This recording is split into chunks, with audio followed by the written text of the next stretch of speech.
തൈവാന് സൈനിക സഹായവും ആയുധ വിൽപ്പനയും നൽകാനുള്ള അമേരിക്കൻ നടപടിക്കെതിരെ രൂക്ഷ വിമർശനവുമായി ചൈന. അമേരിക്ക കളിക്കുന്നത് തീ കൊണ്ടെന്നായിരുന്നു ചൈനയുടെ പ്രതികരണം. ശനിയാഴ്ചയായിരുന്നു US പ്രസിഡന്റ് ജോ ബൈഡൻ തൈവാന് 571 മില്യന്റെ സൈനിക ഉപകരണങ്ങളും സേവനങ്ങളും സൈനിക പരിശീലനവും നൽകാനുള്ള കരാറിന് അംഗീകാരം നൽകിയത്. ഇതുകൂടാതെ $291 ദശലക്ഷം പ്രതിരോധ സംവിധാനങ്ങളുടെ വിൽപ്പനയും അമേരിക്ക അംഗീകരിച്ചിരുന്നു.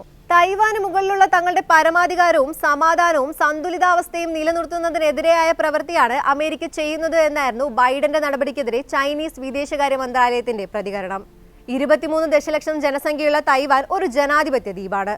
എന്നാൽ ചൈന തൈവാനെ തങ്ങളുടെ അധികാര പരിധിയിലുള്ള പ്രവിശ്യയായിട്ടാണ് കരുതുന്നത്.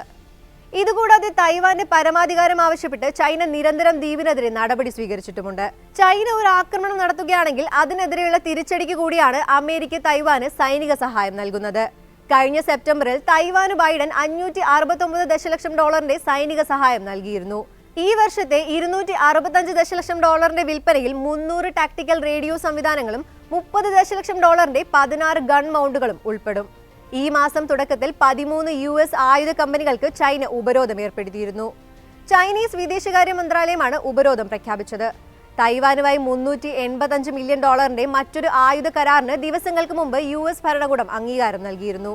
ആയുധ സ്പെയർ പാർട്സുകൾ, F-16 ജെറ്റുകൾക്ക് വേണ്ട സാധന സാമഗ്രികൾ, റഡാർ സംവിധാനങ്ങൾ എന്നിവയാണ് കരാറിൽ ഉൾപ്പെട്ടിരിക്കുന്നത്. നടപടിയിൽ ചൈന ശക്തമായ എതിർപ്പ് അറിയിച്ചിരുന്നു. തങ്ങളുടെ പരമാധികാരവും പ്രാദേശികമായ അഖണ്ഡതയും ലംഘിക്കുന്നതാണ് നീക്കമെന്നാണ് ചൈന ഇതിനെ വിശേഷിപ്പിച്ചത്. ഒക്ടോബറിൽ തൈവാനു മുകളിൽ യുദ്ധവിമാനങ്ങളുമായി ചൈനീസ് വിമാനങ്ങൾ പറന്നത് ആശങ്കയോടെയാണ് ലോകരാഷ്ട്രങ്ങൾ ഉറ്റുനോക്കിയത്. ചൈന ആക്രമണത്തിന് മുതിരുകയാണെങ്കിൽ പ്രതിരോധിക്കണമെന്നായിരുന്നു അന്ന് തൈവാൻ പ്രസിഡന്റ് സായ് ഇങ്-വെൻ പറഞ്ഞത്. ചൈന തൈവാനുമേൽ തങ്ങളുടെ ശക്തി തെളിയിക്കാൻ ശ്രമിക്കുമ്പോൾ അമേരിക്ക ഇടപെടുന്നത് ചൈനയെ കുറച്ചൊന്നുമല്ല ചൊടിപ്പിക്കുന്നത്.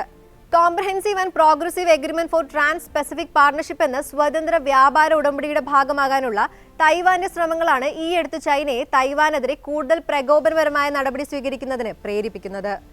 ഇതിന് പിന്നാലെയാണ് ചൈന തങ്ങളുടെ യുദ്ധവിമാനങ്ങൾ തൈവാന് മുകളിലൂടെ പറത്താൻ നടപടി തുടങ്ങിയത്. തൈവാനെ ചൊടിപ്പിക്കുക തന്നെയാണ് ചൈനയുടെ ലക്ഷ്യമെന്നാണ് പാശ്ചാത്യ നിരീക്ഷകർ ഇതിനെ വിലയിരുത്തുന്നതും. ചൈനയുമായി ഊഷ്മളമായ നയതന്ത്ര ബന്ധം നിലനിർത്തുന്നത് US-ന്റെ ദീർഘകാല താൽപര്യമാണെന്ന് US പറയുമ്പോഴും തൈവാനെ കിഴക്കൻ ഏഷ്യയിലേക്ക് തങ്ങളുടെ കരങ്ങൾ എത്തിക്കുന്നതിന് ഉപകാരപ്രദമാണെന്നും US നിരീക്ഷിക്കുന്നു. ഇതുകൂടാതെ ചൈനയ്ക്കെതിരെയുള്ള US-ന്റെ തന്ത്രപരമായ ഒരു പ്രദേശമാണ് തൈവാൻ. ചൈനയെ പോലെ US-ഉം തൈവാനെ ഒരു സ്വതന്ത്ര രാജ്യമായി അംഗീകരിച്ചിട്ടില്ല. എന്നാൽ തൈവാനുമായി നല്ല ബന്ധം തുടരാനാണ് US-ന്റെ തീരുമാനം.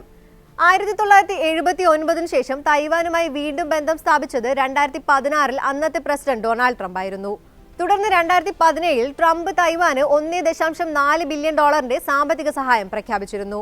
തൈവാനുമേൽ പ്രത്യേക താൽപര്യം തുടർന്ന് ട്രംപിന്റെ സമീപനം തന്നെയാണ് ബൈഡനും സ്വീകരിച്ചിരുന്നത്. വീണ്ടും ട്രംപ് അധികാരത്തിലേറുന്നതോടെ തൈവാനോടുള്ള ബന്ധം കൂടുതൽ ഊഷ്മളമാകുമോ എന്നാണ് ലോകം ഉറ്റുനോക്കുന്നത്. തൈവാന് US കൂടുതൽ സായുധ സഹായങ്ങളും മറ്റും നൽകുകയാണെങ്കിൽ ചൈന US-നെതിരെ കർശന നടപടികൾ സ്വീകരിച്ചേക്കുമെന്നാണ് പാശ്ചാത്യ നിരീക്ഷകരുടെ നിഗമനം.